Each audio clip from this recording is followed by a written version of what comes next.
je suis journaliste, chargé de la coordination de l'ONG Centre International de Promotion de la Population. Donc, j'ai cyprès pour voir eh bien, le cyprès est ici au GRC pour voir, comme c'est sa nature d'ailleurs, la récupération, la valorisation des déchets. Il y a une nouvelle approche entre les citoyens des villes camerounaises et les déchets qui finissent dans les ménages. Alors, est-ce qu'on a deux volets sur lesquels on peut un volet récupération des déchets plastiques dans les populations sensibilisant pour que les déchets plastiques ne se retrouvent plus dans la rue, dans les bas-fonds, les rivières, généralement on le retrouve.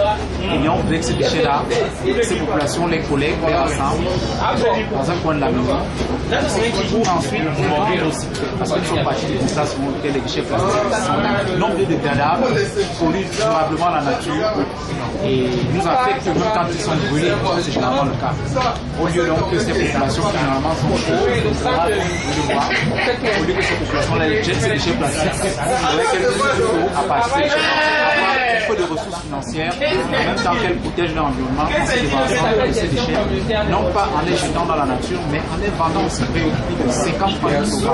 Donc le projet Cité Propre que nous avons créé en 1996 vise à revaloriser ces déchets plastiques-là pour qu'ils soient transformés en entreprise. Ça, c'est quand on ne peut plus les récupérer dans ce que nous appelons la récupération directe, c'est-à-dire qu'il y a des déchets plastiques qui peuvent encore être réutilisés, qui sont jetés dans la nature, et nous remettons en récupération directe ces déchets plastiques-là sur le marché de la consommation. Sinon, quand ils ne peuvent plus être récupérés directement, nous achetons de l'industrie de transformation et ça donne après ce que vous avez sur le marché comme chaises en plastique, ainsi de suite en polystyrène. Nous avons également un volet qui concerne les déchets ménagers organiques biodégradables, c'est-à-dire les déchets tels que les tientes de poule, de porc, déchets ménagers alimentaires, au lieu qui polluent notre environnement direct, et bien nous accompagnons les populations à travers des spécifications à les utiliser sous forme de compost. Et nous accompagnons du début jusqu'à la fin, c'est-à-dire vous voyez qu'avec la pauvreté en même, c'est de l'eau dans nos centres urbains, une forme d'agriculture dans les bas-fonds. Légumes prioritairement, on voit des carottes, des tomates, des melons et autres, légumes proprement qui sont faits dans les bas-fonds de nos centres urbains. Eh bien, nous encadrons ces agriculteurs-là. Ces éleveurs qui prospèrent dans les bas-fonds, vous savez que l'agriculture et l'élevage ne sont en réalité pas des activités urbaines. Eh bien, il y a la pauvreté, les gens silencent. Nous, ce que nous faisons, c'est les encadrer pour que celui qui élève son porc en ville sache que ça peut causer du tort à son voisin, ça peut lui causer à lui-même des torts. Eh bien, nous l'amenons à avoir des comportements pour réduire cette tort qui peut causer l'élevage en milieu urbain. Par un encadrement, il faut le dire, gratuit, il suffit d'être une cible de ciblation, quand vous connaissez que vous venez vers nous, vous signaliez votre élevage, votre zone. Et bien, quand vous êtes ciblé, vous suivez presque quotidiennement, pour ne pas dire une fois par semaine, à ce que votre élevage, votre agriculture prospère avec les règles éco-citoyennes, éco-compatibles, c'est-à-dire qu'ils ne regardent pas l'environnement, ils regardent l'environnement possible.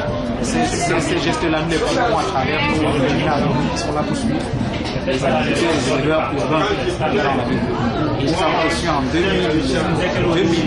le projet Cité-Propre qui est dans la promotion du recyclage des déchets plastiques. Nous avons reçu à l'Élysée, à Matignon, le premier ministère en France, le grand prix de la coopération internationale pour ce projet Cité-Propre-là. Ce qu'il avait déjà fait en matière d'innovation, en matière de recyclage des déchets plastiques. Donc voilà ce que je peux dire. En 2008, c'est un chiffre que je vous donne comme ça, nous avons recyclé 928 tonnes, 932 tonnes de récits des déchets plastiques. À Yaoundé et à Douala, nous avons récupéré, nous avons collecté auprès des populations de Douala 932 tonnes de déchets plastiques. Vous voyez un peu l'importance des déchets plastiques qu'on peut avoir dans notre environnement à la vie des hommes aussi dans les milieux urbains qui sont des milieux assez densément peuplés, des milieux urbains qui sont également des zones où nous retrouvons beaucoup de populations pauvres Et grâce au cyprès, tenez bien ce nom-là, peut désormais, à travers les déchets plastiques, avoir de l'argent. Et en 2008, justement, notre partenaire, c'est-à-dire notre AIC, agent d'information de collecte, c'est-à-dire ceux qui collectent et vendent au cyprès, celle qui a le plus gagné en 2008 en vendant ses déchets au cyprès, c'est une dame. Elle a gagné 1 million de francs en vendant ses déchets plastiques qu'elle récupérait comme ça dans la nature au cyprès. Elle a eu 1 million de francs. Même je vous assure que dans certains lycées, vous ne trouvez pas des gens qui ont un salaire là annuellement. Elle a gagné 1 million de francs en vendant des déchets plastiques, en collectant ces déchets plastiques. Et en les vendant, ça paraît dérisoire, mais à la longue, les gens s'endivident de ça.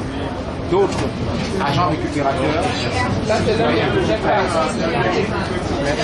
allez voir ce mannequin-là qui est fait à base de déchets plastiques. On n'importe plus, on peut ne plus importer les mannequins, nos couturières, nos coiffeuses. Il faut désormais savoir qui a sur place au Cameroun grâce au cyprès. Les agents récupérateurs, des hommes qui vivent quotidiennement au jour le jour de la fabrication de ces mannequins, grâce à l'exposition que le cyprès leur a donné, grâce à la possibilité que les gens ont désormais de savoir qu'il y a à base de déchets plastiques plusieurs choses, plusieurs matériaux qui peuvent être faits. Et nous expérimentons cela un peu dans ce que nous appelons la petite recherche.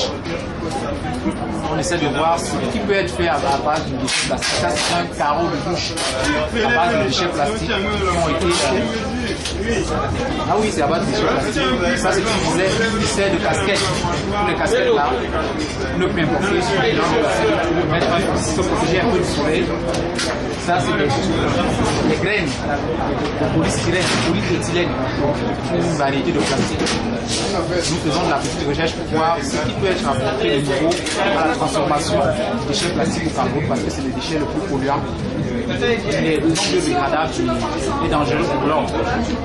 Ou bien ces populations qui manquent généralement d'argent peuvent avoir un peu de ressources et surtout se protéger de la pollution, protéger notre écosystème qui est l'avenir de nos enfants, qui est l'avenir de nos polluants terrible qu'est le déchet plastique, parce que la noirceur, le gaz, si vous voulez que c'est des gaz de sa combustion est terriblement nocif pour nous-mêmes et pour l'environnement. Pour les plantes que nous mangeons, on fait de la culture.